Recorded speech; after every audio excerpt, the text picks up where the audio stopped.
Hello, Sir David the Bard. I'm coming to you from Hyrum, Utah. Not Hyrum, Hyrum. My plane just landed here. It's a very small town. There's only about 1,000 people here, but we had skis on the plane, and the kangaroos they just hopped on the damn snow. Well, we drove up the canyon, and it was bitching up there. They have some horses that are tied up to sleighs and wagons. And for $5 you can get on the sleigh, wrapped up in a blanket, freeze your damn ass off, and go out and look at a bunch of bisons. Now, wait a minute, let me get the right. Elk. There's 400 elk. And they introduce you to each one. It's kind of like kangaroos. They're not all that polite. But anyway, it was fun. We took a couple of people up there, and yeah, I drove. And I sat in the car and kept warm. I ain't getting out there. Been there, done that. No. So, anyway, I want to tell you about Bard Day. This is a typical Bard Day. I had to go to the doctor. I needed a letter for my lawsuit. And boy, when you build a lawsuit, you better have other professional people that if you pay them, they'll do anything you want. So the doctor wrote me a beautiful letter that is going to really probably push the case to where I want it.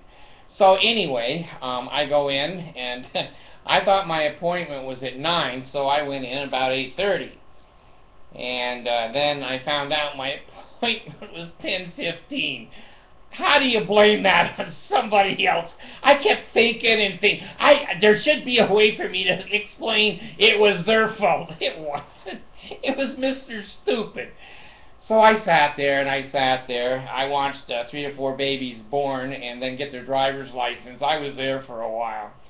So anyway, they come and there's one little gal that keeps coming in and out now and then.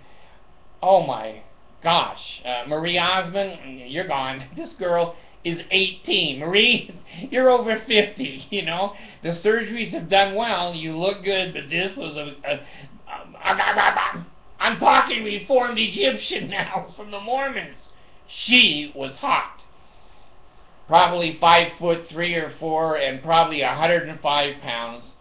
And she's 18 years old, and she's a freshman at the University of Utah. Well, I went in, and sure enough, she came out to get me. This day is looking up.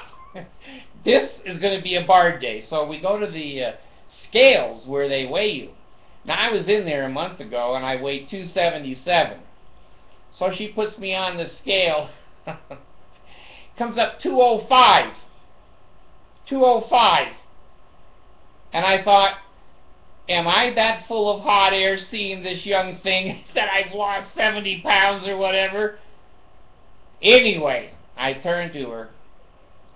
I said, you know, you are a beautiful girl. You really are. And she does look like one of my old children. And I said, that ain't right. She says, it's got to be right. That's an electronic scale. And we're in a doctor's office. I said, young lady, let me step off. And then let me step up again. So she's twisting the dial. It's like her first day. She's twisting the dials. And I'm trying to be sympathetic Front door. And empathetic. Who is that? Is that my Abigail? Ab? Okay. So anyway, I got on a second time and it came out 280. That's probably closer.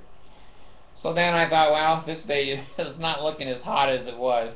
I'm sure I'm going to go in the doctor's office and ask him for a letter, and he's going to say, screw you. So I went in, I asked for the letter. He said, no, I'll be glad to do it. Sounds fair to me. And oh my gosh, I was so thankful.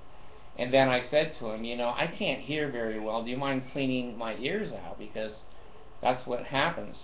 I don't quite need a hearing aid yet. No problem, no problem. And I said, you know, I think we ought to do an A1C too to see where my sugars have been for the last 3 months. Good idea. So he leaves. And I know I'm going to get the great big fat ass tree lady ankles, the frizzy hair, Relief Society president come in. Oh, well, you know, you got to do what you got to do. Well, guess who came in? This day is getting better. So she comes over and she said, I'm going to do your ears. I said, okay, okay. So she starts fumbling around. And I said, young lady, I said, have you done this before? She goes, well. And I said, well is not a yes or a no. Well, I saw somebody do it once. I go, Jesus. I said, I'm in a training program, aren't I? She says, yes, you are. So anyway, she worked on me for like 45 minutes to flush my ears out and everything. And, hey, that's a good job, you know. She's telling me about her life a little bit. And so I noticed that she comes in with the phlebotomy crap. I said, are you a phlebotomist? She said, no, but I've done it a few times. Jesus. If you weren't so beautiful, I'd throw your ass out of here. So anyway, I sit there, and she said, well, I hope I don't miss you. I said, I'm missing you already. So anyway, I sit there, and she pokes me, and she misses. She says, I never miss. And I said, well, you're doing the Bard. You will always miss with the Bard. And so I encouraged her a little bit, and she stuck me again, and finally she 4 vials of blood out. I guess they were testing for mental stability. That takes like a gallon of blood. So anyway,